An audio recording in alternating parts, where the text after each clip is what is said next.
Hey everyone, welcome back to this channel. If you are running a business in Nigeria or managing cybersecurity for anyone, this is a video you don't want to miss. In today's tutorial, we'll break down the cybersecurity compliance requirements for Nigerian businesses. And trust me, these regulations matter. Before we dive in, make sure to hit the subscribe button and turn on the notification bell so you don't miss out on more valuable cybersecurity tips. We've got you covered. First up is data protection. The Nigerian Data Protection Commission regulates how businesses collect, store, and use personal data. If your business handles customer names, emails, phone numbers, or even staff data, you are required by law to get consent before collecting personal data, store it securely, report any breaches that happen. Even small businesses aren't off the hook here. Failing to comply can lead to fines or penalties, so make sure you are following the NDPC guidelines to keep your customer data safe.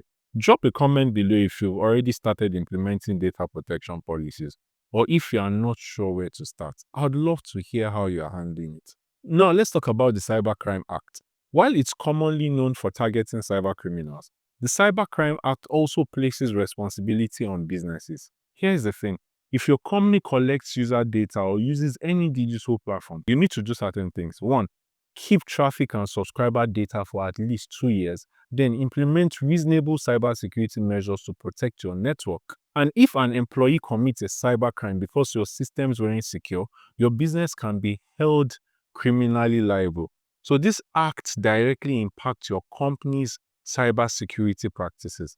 Make sure you are compliant, especially when it comes to data retention and security measures. Are you worried about compliance with the Cybercrime Act? Let me know in the comments and I'll be happy to share more tips. Also, for businesses in the finance sector, whether you're a bank, a fintech, or a mobile money operator, the CBN Cybersecurity Framework is something you need to know. The framework requires you to first appoint a CISO, which is a Chief Information Security Officer, perform regular risk assessments and penetration testing, report cybersecurity incidents to the CBN. If you are part of the financial industry, this framework is mandatory, so get familiar with it.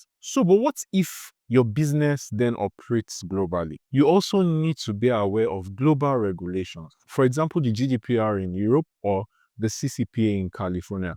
So don't forget to check if you are dealing with international customers. You might need to follow those regulations as well. Compliance doesn't have to be overwhelming. By following these guidelines, you can protect your business, stay secure, and avoid penalties. If you found this video helpful, make sure to like, subscribe, and hit the notification bell so you never miss out on more cybersecurity insights. Drop a comment below if you have any questions and let me know what topic you'd like us to cover next. Thanks for watching and I'll see you in my next video.